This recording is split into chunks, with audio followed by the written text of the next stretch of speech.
Viewers, आज मैं आपको अभिषेक शुक्ल द्वारा लिखा गया तुम्हारे जाने के बाद, जो कि एक काव्य संग्रह है, सुनाऊंगी। तो चलिए शुरू करते हैं आज की कविता, जिसका शीर्षक है पहाड़ों का पत्थर हो जाना। इस कविता के माध्यम से कवि ने बताना चाहा है कि किस तरह इंसान अपनों को खोने के बाद पत्थर सा हो जाता है। तो चलिए शुरू करते हैं ये कविता। आसमान से गिरी बर्फ को पहाड़ सहेज लेते हैं और जमा कर लेते हैं उन्हें अपने ऊपर और भीतर। एक दिन अचानक एक नदी निकलती है और बर्फ बह जाती है। पहाड़ खड़े खड़े देखते रह जाते हैं। तुम ही बताओ, किसी अपने को अपनी आंखों के सामने से जाते हुए देखना पहाड़ों को पत्थर नहीं कर देगा। इसी काव्य संग्रह की अगली कविता है, जिसका शीर्षक है सर्वश्रेष्ठ कविताएं। इस कविता के माध्यम से कवि ने बताना चाहा है कि सर्वश्रेष्ठ कविताएं कौन सी होती हैं। तो चलिए शुरू करते हैं ये कविता। अनगिनत सर्वश्रेष्ठ कविताएं मेरे मन में तब आईं जब मैं गुजर रहा था किसी भीड़ से, मिल रहा था किसी अपरिचित से, देख रहा था दो प्रेमियों को, छोड़ रहा था कोई शहर, और जब देख रहा था किसी नदी की गहराई। उस समय मन में आई अनगिनत कविताओं को मैं कभी लिख ही नहीं पाया, क्योंकि वे सभी कविताएं चली गईं उन्हीं पलों के साथ। वास्तव में सिर्फ मैं ही नहीं, किसी भी कवि द्वारा उसकी सर्वश्रेष्ठ कविताएं कभी लिखी ही नहीं गईं। इसी काव्य संग्रह की एक और कविता है, जिसका शीर्षक है पतझड़ अप्रत्याशित नहीं होते। तो चलिए शुरू करते हैं ये कविता। पतझड़ अप्रत्याशित नहीं होते, इसलिए पेड़ तब भी नहीं सूखते जब झड़ जाती हैं उनकी सभी पत्तियां। फूलों का सूखना भी अप्रत्याशित नहीं, इसलिए जब सूखता है एक फूल तब खिल जाती है नई कली। अगर कुछ अप्रत्याशित है तो वो एक आदमी का दूसरे को छोड़कर चले जाना। बचा हुआ आदमी ठूठ हो जाता है, जिसके पास नहीं बचती बसंत की प्रतीक्षा की एक भी उम्मीद। इसी काव्य संग्रह की अगली कविता है, जिसका शीर्षक है बहती हुई नदियों ने। इस कविता के माध्यम से कवि ने बताना चाहा है कि हमें जिंदगी में कभी हार नहीं माननी चाहिए। तो चलिए शुरू करते हैं ये कविता। बहती हुई नदियों ने कभी मुझे अशांत नहीं किया, पहाड़ों ने मुझे कभी कठोर नहीं बनाया, पतझड़ के बाद ठूठ हो चुके पेड़ ने कभी मुझे सूखने को नहीं कहा, प्रेम में असफल हुए एक प्रेमी ने कभी मुझसे नहीं कहा कि प्रेम मत करना।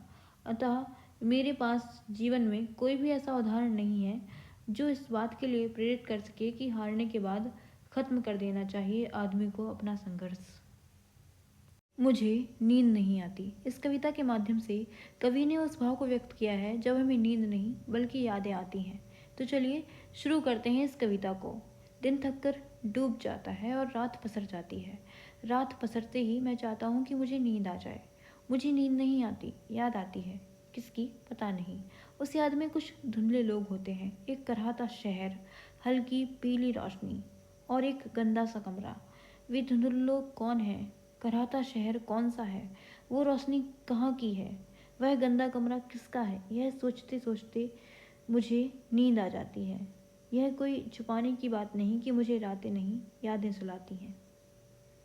उदासी में डूबते हुए। इस कविता के माध्यम से कवि ने उस भाव को व्यक्त किया है जब हम उदास होते हैं तो उस उदासी में हमारा साथ कौन देता है। तो चलिए शुरू करते हैं इस कविता को। उदासी में डूबते हुए मुझे कभी नहीं बचाया किसी आदमी ने, किसी पुराने संगीत, किसी पुरानी कविता या किसी पुरानी याद ने सदैव थामा मेरा हाथ। मैं स्वार्थी हूँ, मैं जानता हूँ। आज की कविताएं हो जाएंगी कल पुरानी। आज कविताएं लिखते हुए मैं कल के लिए बना रहा हूँ हाथ, जो मुझे बचाएंगे उदासी में डूबने से। मैं तानाशाहों से नहीं डरता। इस कविता के माध्यम से कवि ने तानाशाहों और उनके एक अधिकार के बारे में बात की है। तो चलिए शुरू करते हैं ये कविता। मैं तानाशाहों से नहीं डरता, वे स्वयं डरे हुए लोग हैं जो चाहते हैं एक अधिकार। मैं डरे हुए लोगों से नहीं डरता, वे व्यापार करते हैं, डर का व्यापार। मैं सौदागर नहीं हूँ, इसलिए कोई व्यापारी मुझे नहीं डरा सकता। यदि तुम चाहते हो कि तुम मुझ पर विजय हासिल करो तो तुम मुझसे प्रेम करना। इसी काव्य संग्रह की एक और कविता, जिसका शीर्षक है दुनिया बचाने के लिए। इस कविता के माध्यम से कवि ने बताना चाहा है कि वे दुनिया बचाने के लिए बहुत कुछ करना चाहता है। तो चलिए शुरू करते हैं इस कविता को। मैं दुनिया बचाने के लिए कुछ नहीं कर पाया। मैंने कुछ खत लिखे, कुछ कविताएं, कुछ पेड़ लगाए, कुछ लोगों को गले लगाया, कुछ अपरिचितों से उनका हाल पूछा, थोड़ा प्रेम किया, गिरे हुए लोगों की तरफ हाथ बढ़ाया और अंत में दो प्रेमियों के लिए प्रार्थनाएं की। काश कि मैं दुनिया बचाने के लिए भी कुछ कर पाता। इसी काव्य संग्रह की एक और कविता जिसका शीर्षक है भीड़ का साथ। तो चलिए सुनते हैं ये कविता। देर रात सीटी बजाती हुई रेल पहुंचती है स्टेशन पर। डिब्बे का दरवाज़ा खोलकर निकलते हैं कुछ ऊँघते हुए लोग। वे ऊँघते हुए लोग तलाशते हैं स्टेशन से बाहर जाने का रास्ता। आधी नींद में चल रहे लोग देर तक भटकते रहते हैं और फिर चल पड़ते हैं भीड़ के साथ। यह पहली बार होता है जब एक आदमी किसी और शहर में जाकर खो जाता है और चुन लेता है भीड़ का साथ। और इसके बाद कभी नहीं टूटती उस आदमी की नींद और कभी नहीं छूटता भीड़ का साथ। इसी काव्य संग्रह की अगली कविता है जिसका शीर्षक है भीतर की खाली पड़ी जगह। इस कविता के माध्यम से कवि ने यह बताना चाहा है कि जब लोग हमारी ज़िंदगी से चले जाते हैं तो हम उनकी खाली जगह को भरने के लिए पूरी ज़िंदगी बिता देते हैं। तो चलिए शुरू करते हैं इस कविता को। किसी थके हुए दिन की ऊँघती हुई शाम को बैठकर अक्सर सोचता हूँ कि गए लोगों की जगह को कैसे भरा जाए जो अब तक हमारे भीतर खाली है। बहुत देर तक सोचता हूँ, मुझे कोई जवाब नहीं मिलता। फिर याद आती है कोई खोई हुई चीज़, अधूरी पड़ी किताब, किसी संगीत के अधूरे बोल, बेमन से छोड़े हुए शहर और अनगिनत चीज़ें।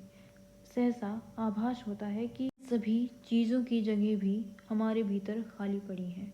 असल में जीवन भीतर की खाली पड़ी जगहों को भरने का एक प्रयास मात्र है।